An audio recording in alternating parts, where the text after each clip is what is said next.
मैं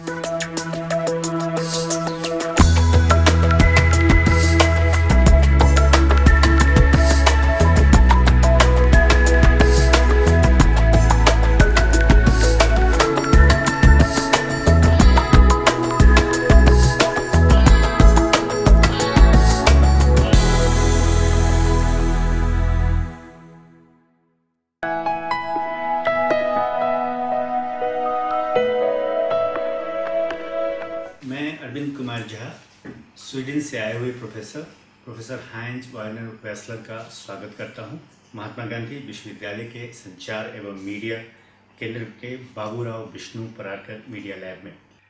professor Wechsler एक जाने माने चर्चित विदेशी साहित्यकार हैं जो हिंदी भाषा की ध्वज को बड़ी मजबूती के साथ पकड़े हुए हैं और विदेशों में फैला रहे हैं।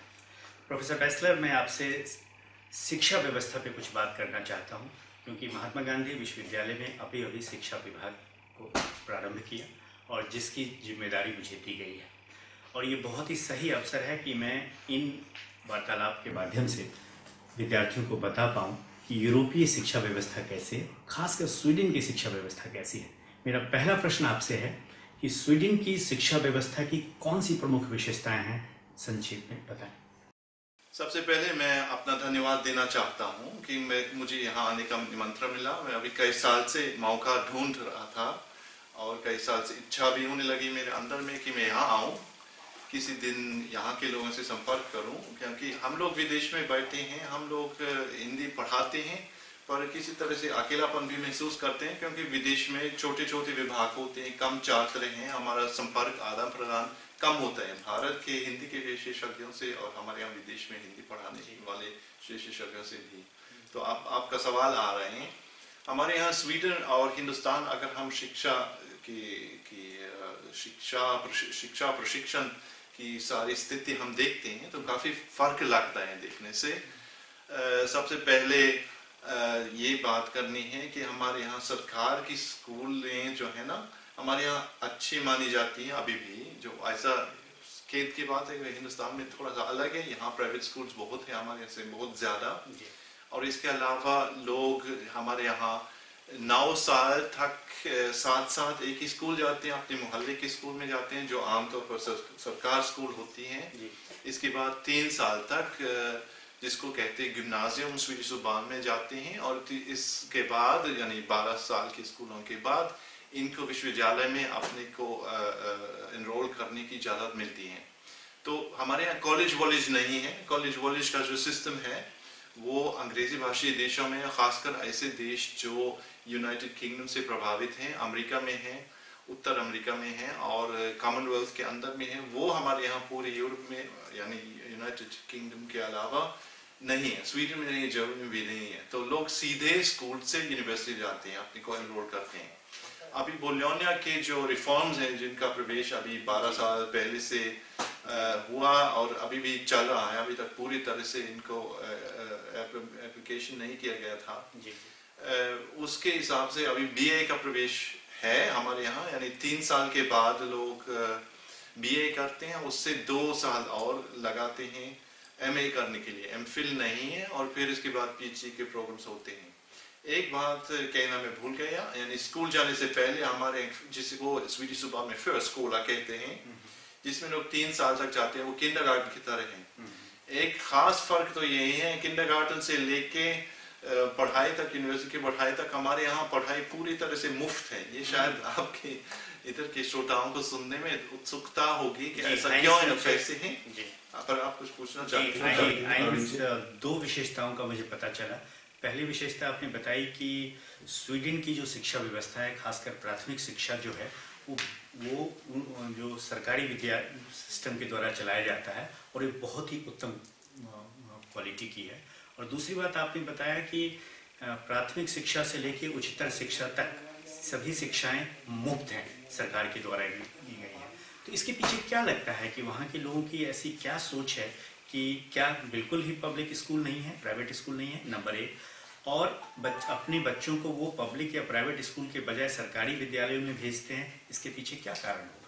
अरविंद जी, इसके पीछे कई कारण हैं। एक बात ये है कि सन 1992 से ही प्राइवेट स्कूल्स हमारे यहाँ खोली गई थी, तब तक एक नियम हमारे यहाँ स्वीडन में चलता रहा कि कोई इस तरह का प्राइवेट स्कूल नहीं हो सकता। और लोगों को सरकार पर और मुल्क पर शायद यहाँ से और जर्मनी से भी ज्यादा किसी तरह से विश्वास है। लोग मानते हैं हमको ये चाहिए और हम सरकार से यही मांगते हैं। इस तरह से आक्रमण करने के लिए भी तैयार है। लोग बहुत जल्दी आक्रमण करने के मूड में आ जाते हैं जब वो जो सरकार से मांगते हैं वो नहीं मिलता। और तीसरी बात ये है कि खासकर स्वीडन में, वो भी दोबारा जर्मनी से थोड़ा सा अलग है, स्वीडन में सरकार में और जो बड़े बड़े राजनीतिक है इन लोगों में जागरूकता बहुत है कि शिक्षा बहुत महत्वपूर्ण है।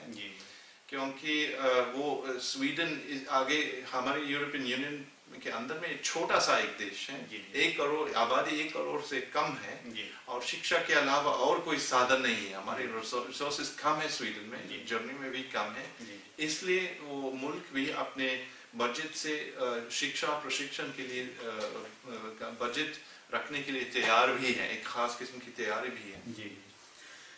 दूसरा महत्वपूर्ण प्रश्न जो मैं जानना चाहूँगा कि हर राष्ट्र अपने शिक्षा के कुछ उद्देश्यों को निर्धारित करता है, तो स्वीडन जो अपने शिक्षा के उद्देश्यों को किस तरीके से निर्धारित करता है और विद्यार्थियों की कौन सी दृष्टि का विकास करता है? ये कहना आसान नहीं है।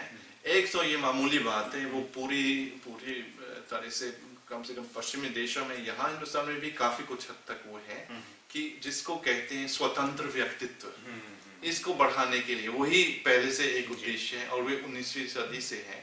खासकर स्वीडन में एक अजीब सी परंपरा है, प्रशिक्षण हर किसी जगह पर प्रशिक्षण मिलता है और दिया जाता है और लोगों में एक तरह की उत्सुकता भी, जिसको कहते हैं folkhögskolan, वो है एक ऐसे लोग जो नौकरी में हैं, जो 20-25 साल से ऊपर हैं, पूरे जीवन में शिक्षण, वो एक नारा की तरह है, पूरे जीवन में शिक्षण। और लोग इसके लिए अपने समय लगाने के लिए तैयार भी हैं और सरकार भी इसके लिए पैसे खर्चा देने के लिए भी तैयार है। तो ये सब मान रहे स्वीडन में, पूरी न सिर्फ स्वीडन में, वो नॉर्वे के लिए भी सही है, फिनलैंड के लिए सही है, डेनमार्क के लिए सही है, पूरी जिसको कहते हैं नॉर्डिक कंट्रीज, उनमें यही एक नियम सा लागू होता है कि लोग ऐसे बहुत ऐसे सर्कल्स हैं जहाँ लोग मिलते हैं, जो मान लीजिए 2 हफ्ते में एक बार, और किसी भी विषय के बारे में बहस करते हैं, तैयारी भी करते हैं। तो एक पूरी समाज में वो दोबारा जर्मनी से थोड़ा अलग है, एक जागरूकता है कि शिक्षा बहुत जरूरी है। और जब मैं देखता हूँ कि कितना खर्चा होता है पूरे मुल्क में शिक्षा के लिए, प्रांतों की जगह के स्तर पर, पूरे राष्ट्र के स्तर पर, यानी मैं बजट वाइज अगर मैं उसे देखता हूँ तो वो बहुत है और तैयारी भी है, उसको आगे बढ़ाना पड़ेगा और वो पूरी नॉर्डिक कंट्रीज में बहुत महत्वपूर्ण रहा। प्रोफेसर हाइंज, एक बात जान के बहुत ही सुखद अनुभव हुआ और एहसास हुआ कि स्वीडन की जो शिक्षा के जो उद्देश्य हैं उसमें से एक महत्वपूर्ण उद्देश्य है स्वतंत्र व्यक्तित्व का विकास। तो क्या ये स्वतंत्र व्यक्तित्व का विकास किन मायनों में, क्या वो स्किलफुल होगा, क्या वो ज्ञान के लिए और लालायित होगा या समाजोपयोगी होगा? आज तो हमारे कोलीग्स में तो यूनिवर्सिटी के अंदर में बैठा हूँ, मैं जानता हूँ कि लोग किस तरह की आलोचना करते हैं, हमारे समाज में क्या चल रहा है क्या नहीं चल रहा है।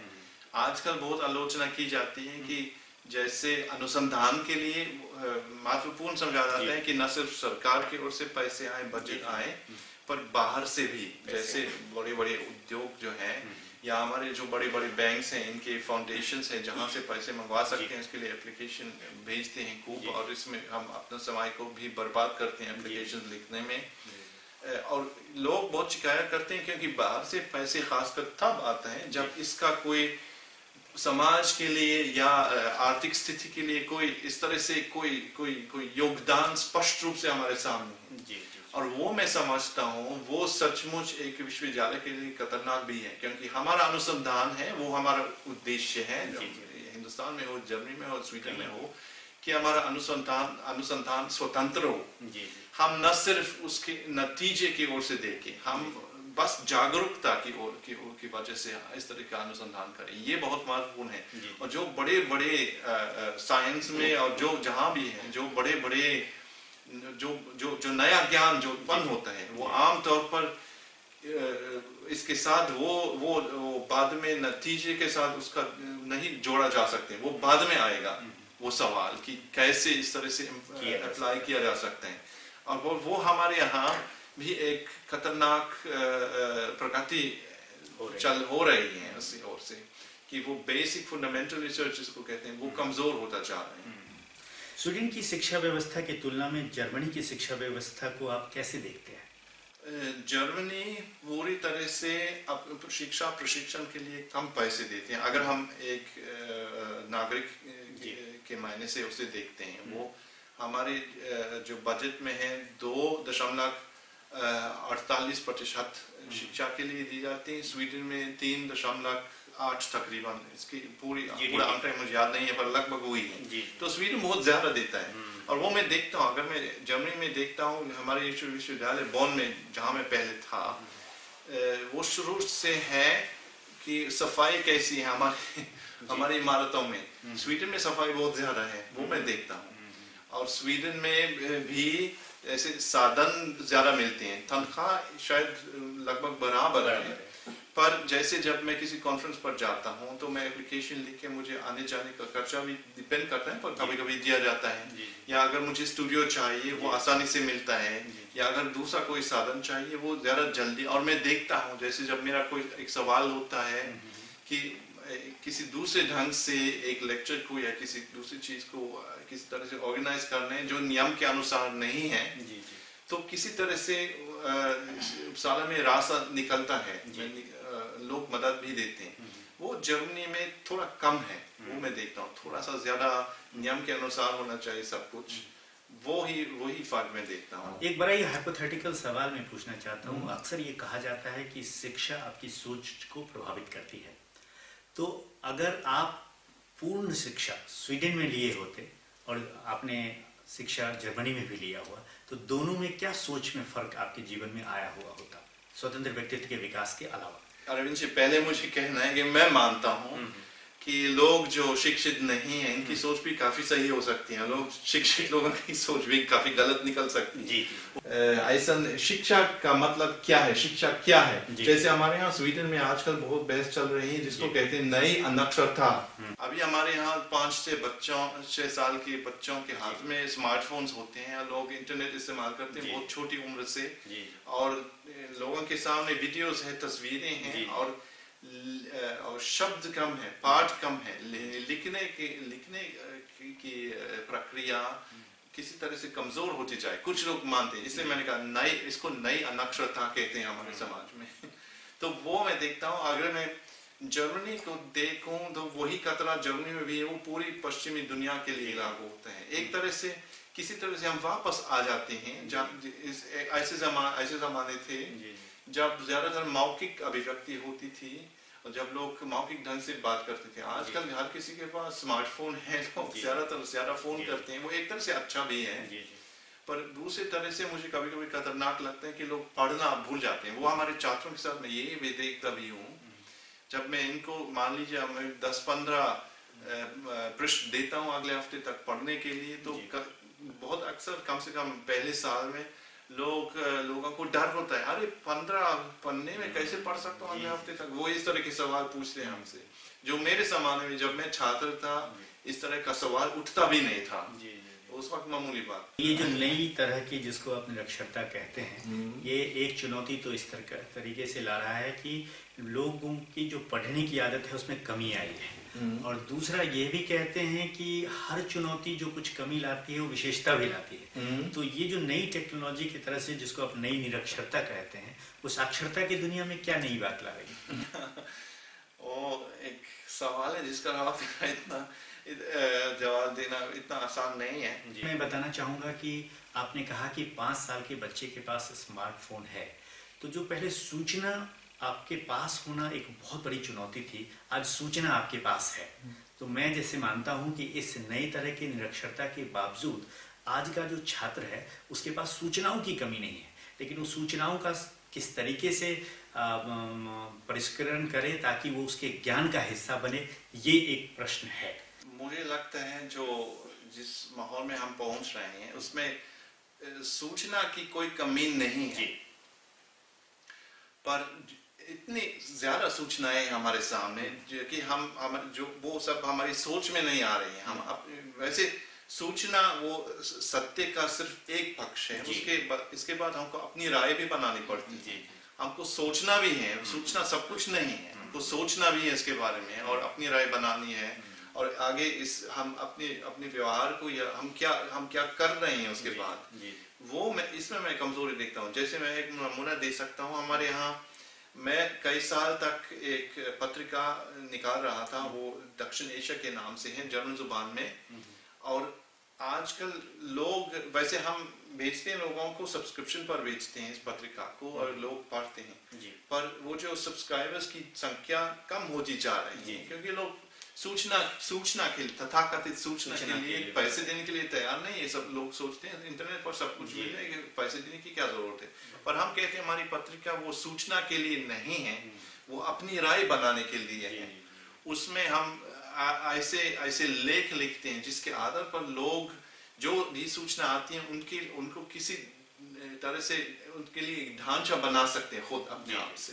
वो महत्वपूर्ण है, और वो मुझे लगता है वो सचमुच एक खतरा है कि इतनी सारी सूचनाएं मिलने के बावजूद हम अपनी राय बनाना भूल जाते हैं, और हम इस तरह से आलोचना ढंग से सारी चीजों को देखने की क्षमता भूल जाते हैं।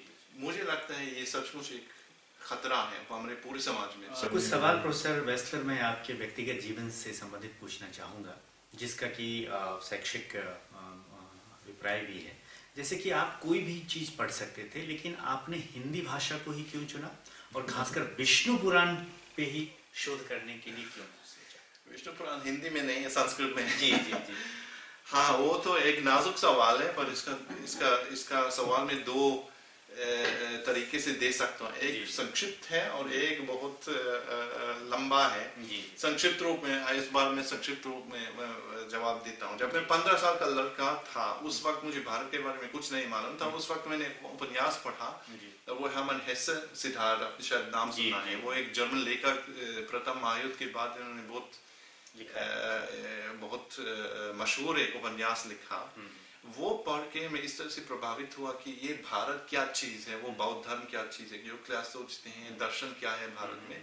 इस तरह से मेरी जागरूकता एकदम बनने लगी, और अजीब ढंग से मैं आगे पढ़ने लगा, और फिर आगे महात्मा गांधी के बारे में पढ़ने लगा, दर्शन के बारे में, बौद्ध धर्म के बारे में पढ़ने लगा। तो किसी तरह से मैंने फैसला किया कि मैं इंडोलॉजी यानी भारत विद्या की पढ़ाई करने का फैसला किया। उस वक्त मैंने बहुत जिद्दी की, मेरी माँ को पसंद नहीं था, वो चाहती थी कि मैं दूसरा कुछ करूं जो बाद में जिसका नतीजा निकल सके, यानी नौकरी के रूप में। और यानी संस्कृत हिंदी से हमारे यहाँ भी आसानी से नौकरी नहीं बनती। पर देखिए, अब तो मैं प्रोफेसर बन गए, अच्छी नौकरी मिल गई, ऐसे भी होती है। पर वो भी एक प्रमाण है कि हर कोई जुबान सीखी जा सकती है, संस्कृत सीखी जा सकती है, हिंदी भी सीखी जा सकती है। प्रोफेसर वेस्लर, हम लोगों को बहुत ही सुखद अनुभूति होता है जब कोई जर्मन या स्वीडिश या कोई और देश के लोग हमारी भाषा को, हमारी संस्कृति को आगे ले जाने के लिए कुछ करता है। इस कड़ी में एक बहुत अच्छा नाम जो अभी मेरे स्मरण में आ रहा है वो है मैक्स मुलर, और जिनके बारे में कहा जाता है कि जब भारत में संस्कृत, उपनिषद और वेदों का अध्ययन किया तो उन्होंने अपना नाम मोक्ष मुलर रख लिया। और उनकी एक बहुत ही बेहतरीन पुस्तक के रूप में है what India can teach us. और कहा जाता है कि जैसा कि मैंने सुना है कि वो IAS ऑफिसर्स को आने के लिए लेक्चर देते थे, और पुस्तक जब मैं पढ़ता हूँ तो बहुत नई तरीके से एक नई सोच और एक नया विश्वास देता है कि हमारी संस्कृति, हमारी भाषा जो हिंदी भाषा या संस्कृत है, और भारतीय संस्कृति में भी ज्ञान का अथाह सागर है, और जिसमें डुबकी लगाई जा सकती है और ज्ञान के उस रस को स्वादन किया जा सकता है। क्या उस तरह का कुछ आपने भी लिखना सोचा है कि भारत की जो विद्या है, भारत का जो ज्ञान है, उसको और आगे कैसे बढ़ाया जाए? सबसे पहले मुझे कहना है कि आजकल मेरी पीढ़ी के लोग भी मैक्स मुलर या मोक्ष मुलर के लोगों की भी काफ़ी आलोचना करते हैं, जिसको उत्तर उपनिवेशवाद सिद्धांत की जो विधा है हमारे यहाँ, उसके अंदर में हम ये भी देखते हैं कि मैक्स मुलर भी 19वीं सदी के लोगों और उपनिवेशवाद के सिद्धांत के किसी तरह से इसके अंदर में रहे। जी। तो अभी मुझे लगता है जो 19वीं सदी के जो बड़े बड़े भारत विज्ञान के विशेषज्ञ थे, जर्मनी से या फ्रांस से या अलग अलग देशों से, जो जहाँ भारत विद्या के छोटे छोटे विभाग खुलने लगे 19वीं सदी में, अगर हम इन लोगों को देखते हैं, हम एक तरह से हमको ये देखना है कि वाङ्मय में और भाषा विज्ञान में ये लोग एकदम महान थे। जी। बहुत अच्छे थे, बहुत बड़े विज्ञान थे, और इनकी दिलचस्पी भारत में और खासकर आर्य जबानों में और ब्राह्मणों से लिखा गया साहित्य में, संस्कृत में लिखा गया साहित्य में बहुत गहरा था, उसमें कोई शक नहीं है। पर हमको ये भी देखना है कि वो भी उस सामान्य उपनिवेशवाद के अंदर का एक प्रक्रिया होती रही, और कोई पर अगर हम पर एक बात तो मैं सचमुच मानता हूँ कि भारत की शिक्षा हमारी अगर मैं हमारी पश्चिमी संस्कृति को देखते हैं क्या हो सकती है, तो एक उसमें बहुत महत्व है कि जिसको कहते हैं विभिन्नता में एकता। हमारी यूरोपीय संस्कृति में हमारी अगर हम अपने इतिहास को देखते हैं, ज्यादातर ईसाई धर्म ही थे, हमारे कोई अल्पसंख्यक नहीं थे यहूदियों के अलावा। और यहूदियों के साथ यहूदियों को कितनी दुखद कहानी है, किस तरह से नुकसान पहुंचाया गया हजारों, कम से कम 1000 साल तक, और नाजियों के ज़माने तक वो सब होता रहा कि हमको शर्म आती है। पर भारत में अलग अलग धर्मों के लोग साथ साथ रहने लगे, और यहाँ मैं न सिर्फ हिंदू मुसलमान की बात करता हूँ, ईसाई धर्मी थे, फारसी थे, यहूदी भी थे, और आदिवासी धर्म के लोग थे, और सब किसी तरह से साथ साथ होते रहे। मैं ये नहीं कहूँगा कि सब कुछ ठीक रहा, सब कुछ अच्छा था, अच्छाइयाँ बुराइयाँ वो हर जनता के अंदर में हुई है। पर ये मेरे ख्याल से एक शिक्षा है जो मैं हमारे देशों के सामने, जब मैं कभी भी बुलाया जाता हूँ, जब मैं कहीं भाषण देता हूँ, जब मैं कुछ लिखने को मिलता है, वो तो मैं हमेशा एक उदाहरण के रूप में देता हूँ कि ये सब हो सकता है। एक संस्कृति अपने अलग अलग किस्म के लोगों को इज्जत से देखकर आगे बढ़ सकती हैं, और वो इसके लिए भारत एक सचमुच एक जीवित नमूना है। एक सवाल और उठता है कि जैसा कि आपने कहा कि जो स्कूली शिक्षा है आपके यहाँ और जो विश्वविद्यालय शिक्षा है, वो स्कूली शिक्षा में ही उनको इस तरीके से तैयार किया जाता है कि विश्वविद्यालय स्तर पे खूब अच्छे तरीके से लिखना, शोध करना और पढ़ना उनके आदत का हिस्सा बना होता है। और भारत में कहीं ना कहीं मतलब लगता है कि ये इस तरह की चीज़ें ठीक ठाक नहीं है। तो क्या कुछ आप संदेश देना चाहेंगे कि जो लोग शिक्षा के जगत में काम करते हैं, हम जैसे और भी लोग स्कूल स्तर पे भी और विद्यालय स्तर पे भी और विश्वविद्यालय स्तर पे भी, कि क्या ऐसा किया जाए कि वो उनके व्यवहार का, उनकी सोच का हिस्सा बन जाए? मैं आजकल ऐसी उम्र में पहुंच रहा हूं जिसमें अध्यापक अपने बच्चों की कभी कभी शिकायत भी करते हैं, तो मैं हमारे यहाँ कमजोरियां भी खूब देखता हूँ। पर शिक्षा, मैं तो विदेश से आया हूँ, मैं शिक्षा कैसे दे सकता हूँ? एक बात तो मैं हमारे यहाँ बहुत सशक्त मानता हूँ, और वो ये जैसे स्वतंत्र व्यक्तित्व कैसे बनता है, वो हमारे स्कूलों में ये बहुत महत्वपूर्ण समझा जाता है कि लोग अपनी राय बनाएं। और वो खासकर एक बात तो हमारे यहाँ बहुत अच्छे ढंग से सिखाई जाती है, वो है निबंध लिखना, निबंध लेखन। और निबंध लेखन का मतलब ये है कि एक छात्र या स्कूल में कोई शिष्य एक निबंध लिखता है, फिर किसी दूसरे को इसकी आलोचना करनी है, और फिर उसके बाद ही निबंध का शुद्धिकरण हो रहा है, फिर दोबारा अध्यापक उसको देखता है और फिर दोबारा उनको शुद्धिकरण करना है। वो हमारे यहाँ इस तरह की परंपरा चली आ रही है 19वीं सदी से कम कि लोगों को निबंध लिखने की क्रिया खूब आती है। वो मैं यूनिवर्सिटी में भी यही देखता हूँ कि लोग सचमुच जानते हैं कि कैसे कोड करना है, कैसे एक पुस्तक सूची बनानी है वगैरह। वो ऐसी मामूली चीजें और कैसे बहस करनी है, कैसे अपने आगे अपने तर्क को डिफेंड करना है, वो सब लोगों की समझ में है जब यूनिवर्सिटी में आते हैं। यहाँ तक मैं मानता हूँ कि स्कूल का शिक्षण अभी तक ठीक है। प्रोफेसर वेस्लर अपने बिजी शेड्यूल में से समय निकाला, महात्मा गांधी अंतर्राष्ट्रीय हिंदी विश्वविद्यालय पधारे और खासकर हमसे बातचीत करने के लिए समय निकाला। मैं पूरे विश्वविद्यालय के तरफ से आपके लिए कृतज्ञ हूँ और आशा करता हूँ कि इस तरह के और भी वक्त मिलेंगे जब हम इस तरह की चर्चा करेंगे। आपका बहुत बहुत धन्यवाद। धन्यवाद।